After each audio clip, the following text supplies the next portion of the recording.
অনুষ্ঠানের এই পর্যায়ে একটি চমৎকার ইসলামী সঙ্গীত নিয়ে মঞ্চে আসছেন সুরের তৈরির অন্যতম শিল্পী হাফেজ মোহাম্মদ সালমান। মঞ্চে আসছেন হাফেজ মোহাম্মদ সালমান।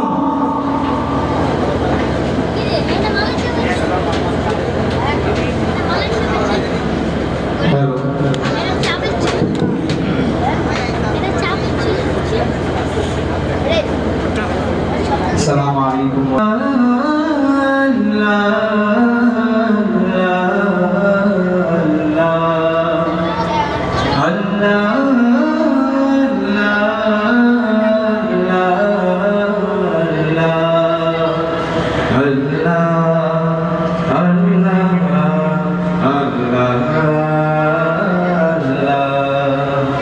তুমি জাগিয়ে দাও বুকের ভেতর, তুমি থাকায় আমার, তুমি জাগিয়ে দাও বুকের ভেতর, তুমি থাকায় আমার।